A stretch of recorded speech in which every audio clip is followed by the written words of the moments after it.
오늘은 사도행전 강의 104번째 시간으로 25장 1절에서 12절 말씀을 가지고 현명한 결정이라는 주제로 말씀을 살펴보겠습니다.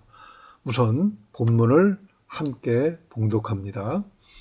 베스토가 부임한 지 3일 후에 가이사라에서 예루살렘으로 올라가니 대제사장들과 유대인 중 높은 사람들이 바울을 고소할세 베스토의 호의로 바울을 예루살렘으로 옮기기를 청하니 이는 길에 매복하였다가 그를 죽이고자 함이러라. 베스토가 대답하여 바울이 가이사라에 구류된 것과 자기도 멀지 않아 떠나갈 것을 말하고 또 이르되 너희 중 유력한 자들은 나와 함께 내려가서 그 사람에게 만일 옳지 아니한 일이 있거든 고발하라 하니라. 베스토가 그들 가운데서 8일 혹은 10일을 지낸 후 가이사라로 내려가서 이튿날 재판 자리에 앉고 바울을 데려오라 명하니 그가 나오매 예루살렘에서 내려온 유대인들이 둘러서서 여러 가지 중대한 사건으로 고발하되 능히 증거를 대지 못한지라.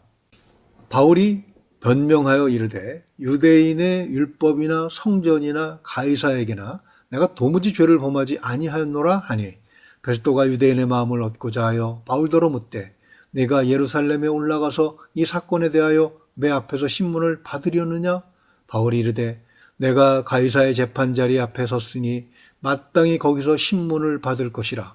당신도 잘 아시는 바와 같이 내가 유대인들에게 불의를 행한 일이 없나이다. 만일 내가 불의를 행하여 무슨 죽을 죄를 지었으면 죽기를 사양하지 아니할 것이나 만일 이 사람들이 나를 고발하는 것이 다 사실이 아니면 아무도 나를 그들에게 내줄 수 없나이다. 내가 가이사께 상소하노라 한데 베스토가 배속자들과 상의하고 이르되 네가 가이사에게 상소하였으니 가이사에게 갈 것이니라 하니라. 아멘. 사회 초년생 시절 직장에서 상사들과 교제하기 위해 바둑을 배웠습니다. 처음에는 가볍게 시작했는데 이게 장난이 아닐 정도로 사람을 빠지게 하는 거예요. 이기기 위해서는 상대방의 머릿속에 있는 작전을 짐작해서 그것을 무너뜨릴 작전을 꾸며야 하는데 이게 참 사람을 중독되게 합니다. 아무튼 이기려면 상대방보다 한 수 앞을 더 내다봐야 하죠. 바둑에서 고수는 하수보다 몇 수 앞을 더 내다보고 판을 이끌어가기 때문에 하수일수록 정신없이 끌려다가 판이 끝날 때쯤 되면 내 돌은 다 죽어있는 처참한 상황을 맞이하게 되는 것입니다. 자존심이 상하지만 어쩔 수 없죠. 고수는 자기의 계략을 숨기고 있다가 하수가 약점을 노출하는 순간 여지없이 공격해 들어옵니다. 하수로서는 막을 재간이 없어요. 하수는 당장 앞에 있는 일을 처리하기 바쁜데 고수는 멀리 내다보기 때문에 판을 자기 뜻대로 이끌어 갈 수 있는 것입니다. 교제할 목적으로 가볍게 시작했는데 정신을 다 빼앗겨버린 걸 발견했습니다. 그 바람에 쓸데없는 시간을 많이 빼앗겼죠. 건강도 나빠지고 가정도 소홀해져서 결국 그만두고 말았습니다. 그런데 신대원에 입학해서 신학을 공부하면서 사탄이 상당한 고수라는 사실을 발견하게 되었습니다. 초신자들은 수시로 넘어지게 되어 있어요. 하나님을 의지하지 않고 혼자서 무언가를 할 수 있다고 생각하는 순간 여지없이 공격해 들어오기 때문입니다. 은혜를 많이 받은 성도들도 때로는 사는 것이 바쁘다는 이유로 사탄이 우는 사자처럼 자신을 노리고 있다는 사실을 깜빡 잊고 있다가 된통 당하는 경우도 있는 거예요. 이처럼 여러 수를 앞서는 사탄의 계략을 우리가 무슨 수로 이겨낼 수 있겠습니까?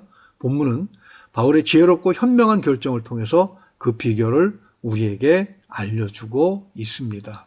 바울이 가이사라 헤롯궁에서 총독 벨릭스의 보호를 받으며 지낸 기간이 24장 27절 말씀을 보면 어느덧 2년이 훌쩍 지나가 버리고 말았습니다.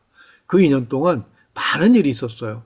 성경에 기록은 없지만 역사적인 기록을 보면 대제사장이 2번이나 바뀌었습니다. 즉 아나니아가 물러가고 요나단이 취임을 했는데 전 총독 벨릭스에게 살해를 당하고 현재 대제사장은 이스마엘이 맡고 있습니다. 그리고 무엇보다도 바울과 관련한 가장 큰 사건은 총독이 교체되었다는 것입니다. 1절 보십시오. 벨릭스의 후임으로 베스토가 부임한 것이죠. 베스토는 부임한 지 3일 만에 예루살렘으로 올라가서 유대인의 지도자들을 만나기로 한 것을 유대인의 지도자들을 만나기로 결정을 합니다. 그것을 보면 그가 자기 임무에 상당히 충실한 관리라는 사실을 알 수가 있죠. 유대를 관리해야 하는 입장에서 유대인들에게 영향력이 가장 큰 사람들을 만나는 것이 당연한 일이겠죠. 그러나 이 당연한 일을 하지 않는 사람들이 또 얼마나 많습니까? 로마에서 가이사라까지 오는 길도 멀었는데 그 긴 거리를 막 여행을 마치고 겨우 3일 만에 다시 100km나 떨어진 예루살렘으로의 여행을 떠난다는 것은 결코 쉬운 결정은 아닌 것이죠. 그 길에서 만난 유대인 지도자들은 베스도에게 한 가지 청을 하고 있습니다. 바울을 예루살렘으로 옮겨달라는 것이죠. 3절 말씀처럼 그 목적은 바울을 암살하기 위한 것이었습니다. 끔찍하지 않습니까? 2년이나 지났고 대제사장이 2번이나 바뀌었는데 그들의 목표가 변하지 않습니다. 전 총독 벨릭스에게 통하지 않자 신임 총독이 오기를 기다렸다가 즉시 이 건을 제시하는 것이죠. 신임 총독은 지도자들에게 호감을 얻어야 할 것이기 때문에 그들 편에서 보면 아주 시기적절한 요청인 거예요. 사탄의 집착이 이렇게 집요합니다. 바울로 인해서 수많은 영혼이 하나님 앞으로 돌아왔고 또 앞으로도 돌아올 것을 알기 때문에 어떻게 해서든지 바울을 죽여야 하는 것이 사탄의 입장이지요. 한번 이겼다고 안심하거나 시간이 지났다고 방심하게 되면 이 배고픈 그래서 울부짖는 사자에게 그대로 먹히고 마는 것입니다. 베스도는 바울이 왜 가이사랴에 구류되어 있는지 몰랐어요. 그렇지만 로마라고 하는 거대한 제국에서 한 지역을 관리할 수 있다는 능력을 인정받은 만큼 또 그렇게 파견된 총독이기 때문에 경험과 지혜는 유대의 지도자들이 속여 넘길 수 없을 만큼 높았다고 할 수가 있습니다. 본문 5절에서 7절을 보면 베스도는 바울을 고소하는 유력한 자들과 함께 가이사랴로 내려와서 바울을 재판하죠. 이것은 자신이 잘 모르는 상황에 대해서 잘못된 결정을 내릴 실수를 방지하고 정확하게 판단하고자 하는 그런 의도인 것입니다. 베스도는 유대인 유력자들의 고소가 허위라는 사실을 발견하게 되죠. 하나님은 이렇게 믿지 않는 자도 사용하셔서 하나님의 사람을 보호하시는 것입니다. 그렇지만 믿지 않는 자의 한계는 분명합니다. 9절을 한번 같이 읽어볼까요? 베스도가 유대인의 마음을 얻고자 하여 바울더러 묻되 내가 예루살렘에 올라가서 이 사건에 대하여 내 앞에서 신문을 받으려느냐? 베스도는 진실을 파악해야 하는 임무도 의식하고 있지만 자신의 출세와 안위에도 신경을 쓰지 않을 수 없었습니다. 바울은 10절과 11절에서 자신은 무지하다라는 것을 주장하며 예루살렘이 아니라 로마에 가서 황제에게 재판을 받겠다고 말하고 있습니다. 무엇이 바울로 하여금 로마에 가서 황제에게 재판을 받겠다는 결정을 내리게 했습니까? 첫째는 사명감입니다. 바울은 자신의 목적지가 예루살렘이 아니라 로마라는 사실을 알게 된 것이지요. 2년간 가이사랴의 궁정에 갇혀 있으면서 자신의 사명이 유대인이 아니라 로마에서 더 많은 영혼을 구원하는 일임을 확인하게 된 것입니다. 사도행전 23장 11절을 같이 읽어볼까요? 그날 밤에 주께서 바울 곁에 서서 이르시되 담대하라 내가 예루살렘에서 나의 일을 증언한 것 같이 로마에서도 증언하여야 하리라 하시니라. 아멘. 하나님께서 이 일을 주도하고 계심을 그는 알고 있었고 로마로 가는 도중에 그것을 확인하게 됩니다. 바울이 예루살렘에서 자신의 임무가 끝났음을 알게 된 것은 유대인의 결심이 2년 지나도 바뀌지 않았음을 알았기 때문이에요. 그래도 예루살렘 재판에서 한 번 더 복음을 전할 기회를 가져야 하지 않는가라고 생각할 수 있습니다.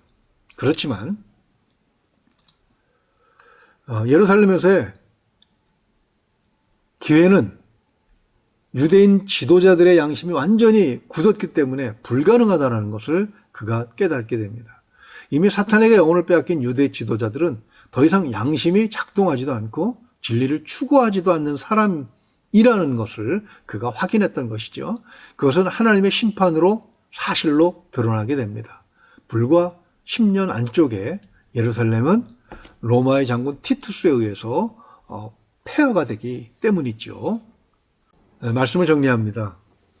바울이 죽음이 무서워서 예루살렘 재판을 거부하고 황제 재판을 받겠다고 한 것은 아닙니다. 그에게는 한 영혼이라도 더 구원하고자 하는 열망이 있었습니다. 그는 자신의 목숨 따윈 복음을 전하는 일에 비해 아무것도 아니라고 생각하고 있었던 것이죠. 그는 왜 이렇게 자신의 목숨보다도 복음을 더 소중하게 여기고 어떤 상황에서도 흔들리지 않고 초지일관할 수 있었겠습니까? 그는 천국에 소망이 있었기 때문입니다. 이렇게 먼 곳에 하나님의 약속을 믿고 그 믿음의 바탕을 두게 되면 어떤 상황에서도 흔들리지 않는 것이죠. 저 여러분도 하나님께서 부르셔서 구원받은 백성으로 삼아 주셨습니다. 결국 하나님의 나라에서 하나님의 백성으로 살게 될 것이 약속된 사람들이죠. 그렇다면 우리도 우리의 삶에 어떤 일이 있더라도 흔들리지 않을 수 있는 것입니다. 천국 소망을 붙들고 어렵고 힘든 일을 잘 견디며 오히려 그 일을 통해서 하나님께서 예비하신 복들을 하나도 남김없이 받아 누리는 저와 여러분 될 수 있기를 주님의 이름으로 축원을 드립니다. 아멘. 기도하겠습니다. 감사하신 우리 아버지 하나님, 참으로 세상은 시간이 흘러도 바뀌지 않는 그런 일들이 너무나도 많이 있습니다. 특히 사람의 양심이라는 것이 한번 사탄에게 농락당하고 굳어지기 시작하면 거기서 헤어난다는 것, 스스로 벗어난다고 하는 것은 불가능하다는 사실을 말씀을 통해서 다시 한번 확인하게 됩니다. 하나님, 그러나 우리는 하나님의 은혜로 성령의 인도하심을 따라 그 불구덩이로 들어갈 곳에서 구원받은 자들로 살게 하시니 감사합니다. 하나님, 바울처럼 천국의 소망을 두고 이 땅에 사는 동안 우리의 사명이 무엇인가를 깨닫게 하시면서 어떤 상황에서 흔들리지 않는 굳건한 믿음을 가지고 살게 하여 주시옵소서. 코로나19로 모두가 힘들고 어려운 그런 상황이지만 하나님, 천국의 소망이 있는 자들에게는 이것이 전혀 우리를 위협하는 그런 위험이 되지 않는다는 사실을 굳게 믿게 하셨사오니 항상 이기는 자가 되게 하여 주시옵소서. 소천국의 소망으로 흔들리지 않고 하나님 백성의 그런 굳건한 자세로 살아갈 수 있도록 도와주시기를 원합니다. 성령께서 함께 하시기를 원하옵고 바라오며 예수 그리스도 이름으로 기도하옵나이다. 아멘.